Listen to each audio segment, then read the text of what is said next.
ఈ భూముల సేకరణ కోసం వారికి విజ్ఞప్తి చేస్తే కేంద్ర ప్రభుత్వం కూడా తెలంగాణ రాష్ట్ర ప్రభుత్వానికి సహకరించడానికి ముందుకొచ్చి ఈ భూములను మనకు అప్పజెప్పడం జరిగింది. కేంద్ర ప్రభుత్వానికి తెలంగాణ రాష్ట్ర ప్రభుత్వం తరఫున ధన్యవాదాలు, కృతజ్ఞతలు నేను తెలియజేస్తున్నా. నాకు స్పష్టమైన వైఖరి మా ప్రభుత్వానికి ఉన్నది. అభివృద్ధికి సంబంధించి, ప్రజా ప్రయోజనాలకు సంబంధించి ఎలాంటి భేషజాలకు తావు లేకుండా కేంద్ర ప్రభుత్వం సహకారం తీసుకొని ఎవరు ప్రధానమంత్రిగా ఉన్నా, ఎవరు రక్షణ శాఖ మంత్రిగా ఉన్నా, ఎవరు ఆర్థిక శాఖ మంత్రిగా ఉన్నా రాష్ట్ర ప్రయోజనాల కోసం వాళ్ళని కలిసి సంప్రదించి మన విజ్ఞప్తులు వారికి చేరవేసి ప్రభుత్వ సహకారం తీసుకుంటాము. నిన్న మొన్న ప్రధానమంత్రి గారిని కలిసి రాష్ట్రానికి వచ్చినప్పుడు స్వాగతం పలికి రాష్ట్ర ప్రజల యొక్క అవసరాలను, అది తుమ్మిడేటి కావచ్చు, మూసీ రివర్ ఫ్రంట్ కావచ్చు, మెట్రో రైలు కావచ్చు, పాలమూరు రంగారెడ్డి ఎత్తిపోతల జాతీయ ప్రాజెక్టు కావచ్చు, ఇతర రక్షణ శాఖకు సంబంధించిన భూములు రాష్ట్ర ప్రభుత్వానికి బదలాయించాల్సిన విషయాలలో సంపూర్ణంగా వారికి విజ్ఞాపన పత్రాలు ఇవ్వడం జరిగింది.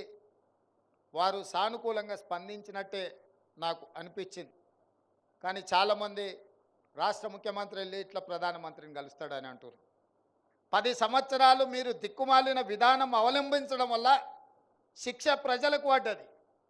మీరు హ్యాపీగానే ఉన్నారు, మీరు ఫామ్ హౌజులు కట్టుకున్నారు, మీకేం ఇబ్బంది లేదు. కానీ ఉత్తర తెలంగాణ ముఖ్యంగా అభివృద్ధి చెందాలంటే ఈ ఎలివేటెడ్ కారిడార్లు, ఈ రోడ్లు అభివృద్ధి జరగాలి. ప్రజా ప్రయోజనాలను దృష్టిలో పెట్టుకొని తెలంగాణ రాష్ట్ర అభివృద్ధి కోసం ఒక్క మెట్టు దిగడానికి నాకు ఎలాంటి అభ్యంతరం లేదు. ఇందులో రాజకీయ ప్రయోజనం లేదు. రాష్ట్ర ప్రభుత్వం యొక్క ప్రతిష్ట పెరుగుతుంది, తెలంగాణ రాష్ట్రం అభివృద్ధి చెందుతుంది.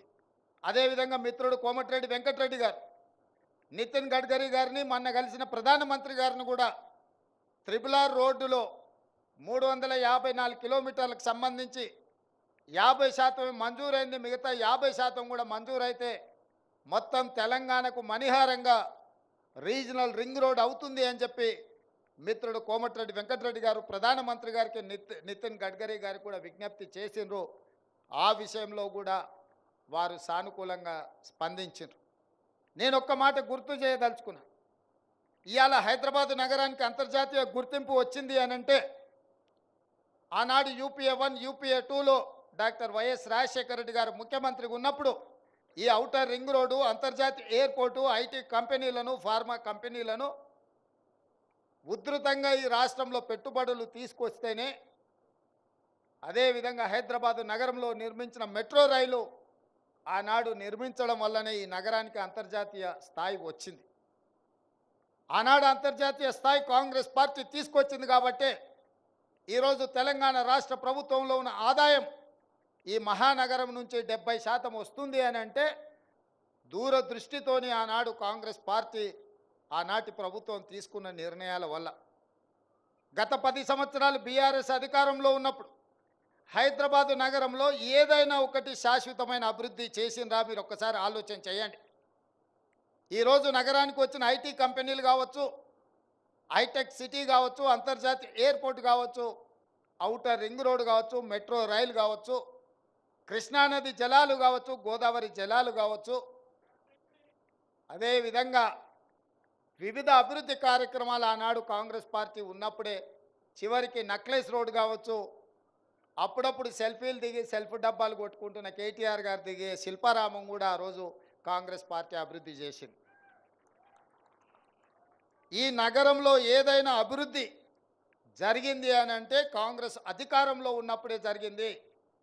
వారి 10 సంవత్సరాలలో ఏదైనా అభివృద్ధి జరిగిందా? శాశ్వతంగా ఈ నగరానికి ఏదైనా పెట్టుబడి తీసుకొచ్చిండ్రా అని నేను అడుగుతున్నా. మహా అంటే పబ్బులు వచ్చినాయి, నగరానికి గంజాయి వచ్చింది, డ్రగ్స్ వచ్చింది వాళ్ళు వచ్చిన తర్వాత.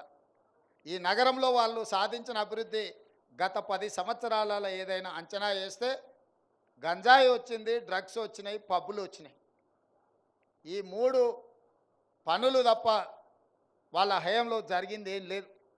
అందుకే మేము వచ్చిన ఎంబడే రాష్ట్ర అభివృద్ధి కోసం అవసరమైన ప్రణాళికలన్నిటిని సిద్ధం చేసుకొని కేంద్ర ప్రభుత్వాన్ని, కేంద్ర మంత్రులను, ప్రధానమంత్రిని కలిసి రాష్ట్ర అభివృద్ధి కోసం మేము కృషి చేస్తున్నాం. ఆ కృషిలో భాగంగానే ఇవాళ 40 సంవత్సరాల ఆకాంక్ష ఉత్తర తెలంగాణ అభివృద్ధికి ముఖద్వారమైన ఈ ఎలివేటెడ్ కారిడార్స్ దాదాపుగా 2500 కోట్ల రూపాయలతోని 18.5 కిలోమీటర్లు 6 లేన్ రోడ్డు ఈరోజు మనం ప్రారంభించుకున్నాము.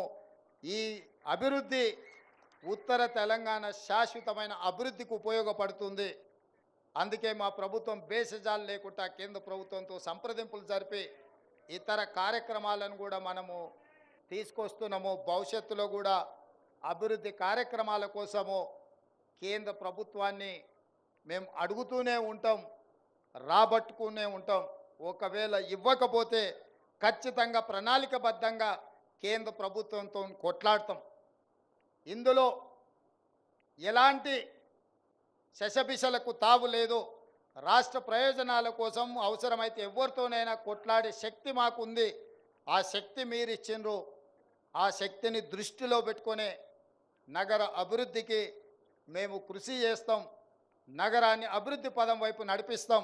హైదరాబాదు నగరం అంటే అంతర్జాతీయ ప్రమాణాలతోనే అభివృద్ధి చేయాలన్న ప్రణాళికతోని ఫేజ్ 2 మెట్రో పనులను ఈరోజు దాదాపుగా 75 కిలోమీటర్ల ప్రారంభించడానికి 8 తారీఖు రోజు మనం శిలాఫలకం వేసుకుంటున్నాం. ఇదే కాకుండా 55 కిలోమీటర్లు మూసీ రివర్ని ప్రపంచంలోనే ఒక అద్భుతమైన నగరంగా తీర్చిదిద్దడానికి మూసీ రివర్ ఫ్రంట్ని అభివృద్ధి చేయాలని అధికారులకు మనం ఆదేశాలు ఇవ్వడం జరిగింది.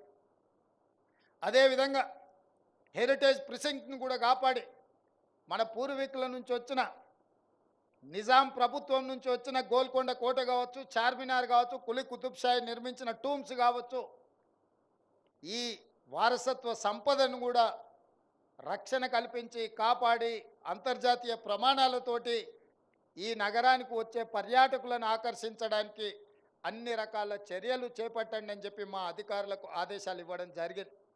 ఈ నగరం అంతర్జాతీయ నగరానికి అభివృద్ధి చెంది అంతర్జాతీయ స్థాయిలో పెట్టుబడులు తెచ్చి ఎవరైనా విదేశీ పర్యాటకులు భారతదేశం రావాలంటే హైదరాబాదు నగరాన్ని పర్యటించకపోతే అది అసంపూర్తి అనుకునే విధంగా ఈ నగరాన్ని అభివృద్ధి చేస్తాం.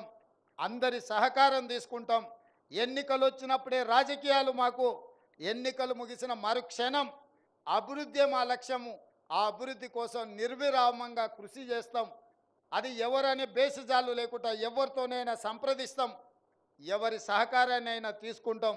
రాబోయే రోజుల్లో కంటోన్మెంట్ ప్రాంతాన్ని కూడా నగరంతో పాటు అభివృద్ధి చేసే విధంగా ఆ ప్రాంతంలో ఉన్న తాగునీటి సమస్య కావచ్చు, అభివృద్ధి నిధులు కావచ్చు, నేను ఈ ప్రాంత ఎంపీగా నాకు ఆ సమస్యలన్నీ తెలుసు.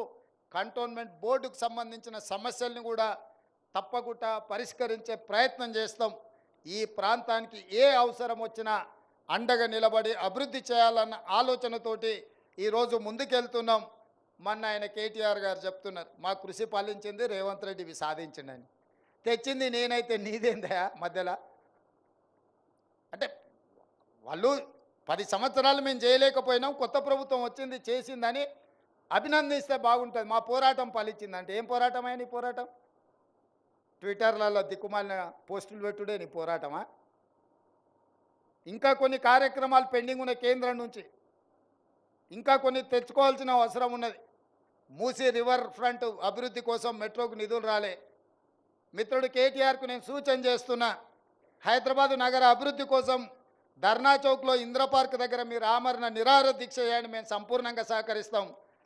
గతంలో కేసీఆర్ గారు చెప్పారు ఒక మాట, కేసీఆర్ చచ్చుడో తెలంగాణ వచ్చుడో అని.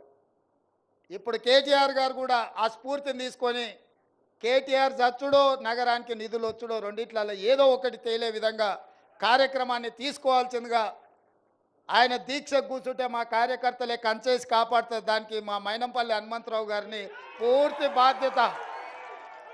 ఎందుకంటే పోలీసులు గిన మళ్ళీ ఆయనను అర్ధరాత్రి పూట దవాఖానకు తరలించకుండా మా హనుమంతన్నకు ఆ బాధ్యత అప్పచెప్తా. వారు చూసుకుంటారు, నిధులు సాధించుడో లేకపోతే వాళ్ళ స్లోగన్ నిజమవుడో ఏదో ఒకటి జరిగే విధంగా ముందుకు వెళ్ళాల్సిందిగా కోరుకుంటూ ఇక్కడికి విచ్చేసిన